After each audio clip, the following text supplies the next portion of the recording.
जनवरी 2026 को मुझ में और मेरी पत्नी अपर्णा के बीच में एक बहुत भयानक विवाद हुआ था। कि ये उनका अपना बयान है, ये वो उनका अपना तरीका है बोलने का, बात करने का। देश के सबसे रसूखदार यादव परिवार की बहू अपर्णा यादव इन दिनों एक बेहद चौंकाने वाले दावे के कारण चर्चा में हैं। सत्ता के गलियारों से लेकर गांव की चौपालों तक हर तरफ एक ही सवाल गूंज रहा है, क्या सच में अपर्णा यादव की जिंदगी में किसी दूसरे पति की एंट्री हो गई है? एक तरफ पूरा परिवार प्रतीक यादव के निधन के गहरे सदमे से गुजर रहा है, वहीं दूसरी शादी के इन बड़े दावों ने भारी सस्पेंस पैदा कर दिया है। क्या सच में उन्होंने कोई नई शुरुआत की है या यह सिर्फ एक मनगढ़ंत अफवाह है? आज हम इस राज से पूरी तरह पर्दा उठाएंगे, लेकिन इस दूसरे पति का सच जानने से पहले आइए चलते हैं उस खूबसूरत प्रेम कहानी की तरफ जिसके साथ नियति ने एक बेहद क्रूर खेल खेला।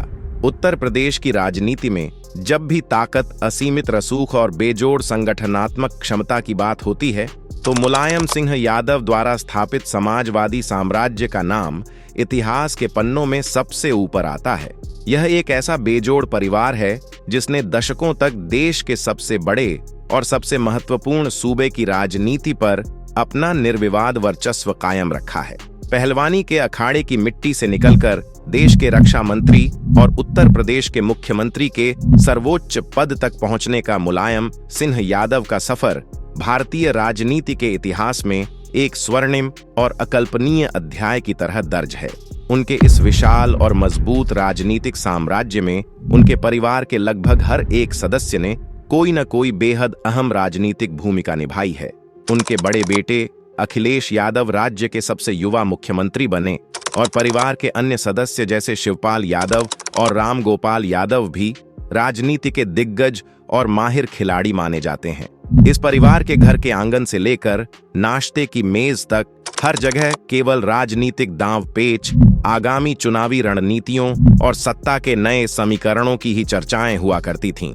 ऐसे राजनीतिक रूप से अत्यधिक सक्रिय और अति प्रभावशाली माहौल में जन्म लेने वाले किसी भी व्यक्ति के लिए राजनीति की दुनिया से अछूता रहना लगभग असंभव माना जाता है।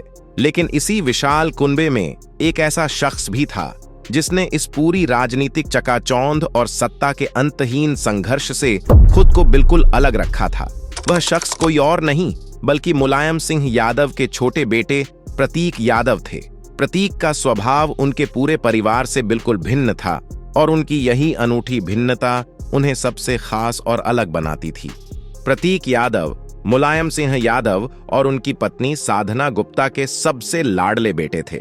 एक ऐसे शक्तिशाली परिवार में जन्म लेने के बावजूद जहां हर सदस्य किसी न किसी चुनाव की तैयारी में दिन रात लगा रहता था, प्रतीक ने अपने जीवन के लिए एक बिल्कुल ही अलग और शांत रास्ता चुना था। उन्हें न तो बड़ी बड़ी रैलियों की भीड़ में जाने का कोई शौक था, न ही जनता के बीच जाकर माइक पर ओजस्वी भाषण देने की कोई लालसा थी। वे एक बेहद शांत, अंतर्मुखी और अपने काम से काम रखने वाले सुलझे हुए इंसान थे। उनकी दुनिया राजनीति के उस भारी शोर शराबे से बहुत दूर थी। उन्होंने अपना पूरा ध्यान और अपनी पूरी सकारात्मक ऊर्जा अपने रियल एस्टेट के व्यापार को नई ऊंचाइयों पर ले जाने में लगा रखी थी। अपने व्यापार के साथ साथ प्रतीक यादव को अपनी सेहत और शारीरिक फिटनेस का एक असीम और जुनूनी शौक था। वे अपनी शानदार फौलादी कदकाठी और बेहतरीन फिटनेस के लिए पूरे शहर में जाने जाते थे। लखनऊ की सड़कों पर जब वे अपनी महंगी और अत्याधुनिक कारों में सफर करते हुए निकलते थे तो लोगों की निगाहें उन पर टिक जाती थीं। वे एक ऐसा आलीशान और शानदार जीवन जी रहे थे जिसमें संसाधनों, ताकत और सुख सुविधाओं की कोई भी कमी नहीं थी। लेकिन इन तमाम विलासिताओं के बावजूद प्रतीक के स्वभाव में एक बहुत ही गहरी सादगी और मजबूत पारिवारिक जुड़ाव था। वे हमेशा हर तरह के विवादों से बहुत दूर रहते थे और परिवार के हर एक सदस्य के साथ उनके संबंध बेहद मधुर, आदरपूर्ण और आत्मीय थे।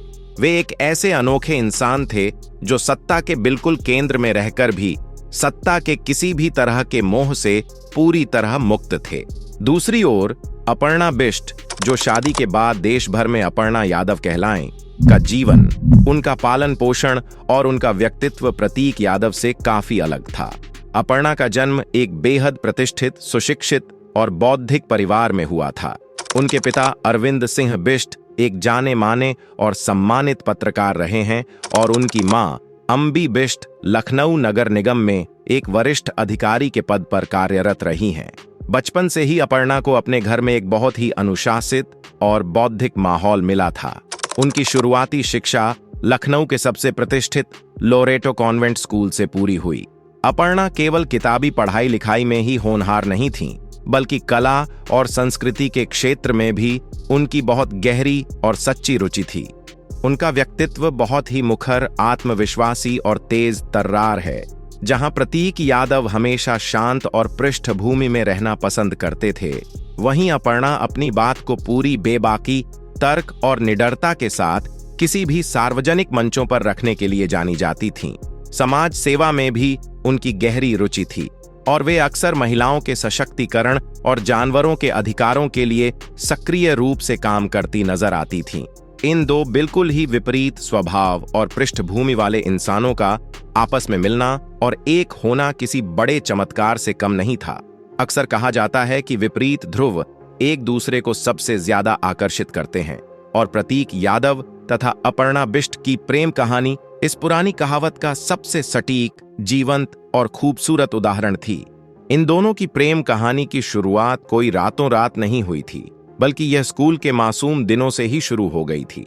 लखनऊ में स्कूली शिक्षा के दौरान ही दोनों के बीच एक गहरी और निस्वार्थ दोस्ती पनपी थी। यह दोस्ती धीरे धीरे समय के साथ एक मासूम आकर्षण और फिर एक गहरे परिपक्व प्रेम में बदल गई।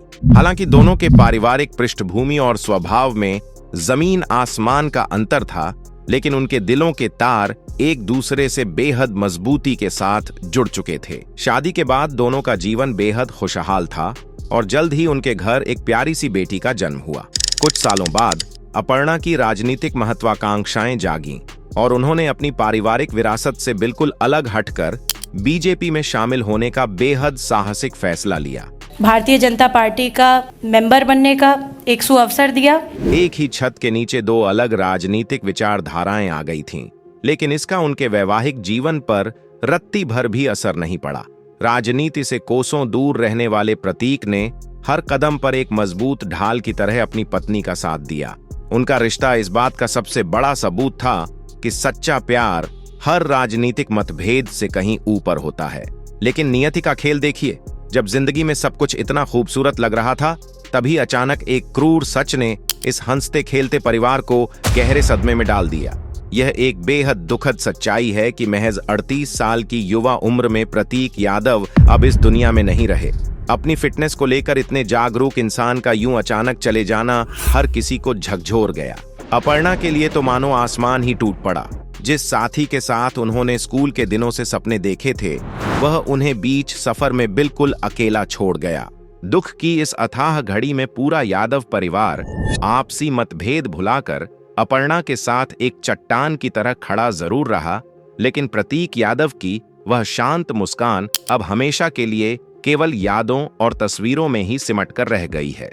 किसी भी महिला के इतने गहरे दुख से गुजरते वक्त समाज से सहानुभूति की उम्मीद की जाती है, लेकिन दुर्भाग्य से कुछ लोगों को आंसुओं से ज्यादा चटपटी अफवाहों में दिलचस्पी होती है। प्रतीक यादव के निधन के बाद अपर्णा अपनी बेटी के भविष्य और सामाजिक कार्यों के सहारे खुद को फिर से संभालने की कोशिश कर रही है। इसी बीच कुछ स्वार्थी लोगों ने उनकी दूसरी शादी और नए पति को लेकर बेहद असंवेदनशील अफवाहें फैलानी शुरू कर दी हैं। अक्सर जब कोई अकेली महिला मजबूती से आगे बढ़ती है, तो समाज में ऐसी बेबुनियाद कहानियां गढ़ी ही जाती हैं। अपर्णा एक स्वाभिमानी महिला है जो अपने पहले प्यार की यादों के साथ पूरे सम्मान से अपना जीवन जी रही हैं। एक सभ्य समाज के तौर पर हमें इन घटिया दावों को सिरे से नकारना चाहिए। अंत में यह साफ करना सबसे जरूरी है कि अपर्णा यादव की दूसरी शादी का यह दावा 100% फर्जी और आधारहीन है। इसकी कहीं कोई आधिकारिक पुष्टि नहीं हुई है। यह महज एक मनगढ़ंत अफवाह है। अगर जानकारी पसंद आई हो तो वीडियो को लाइक, शेयर और चैनल को सब्सक्राइब जरूर करें। धन्यवाद। जय हिंद।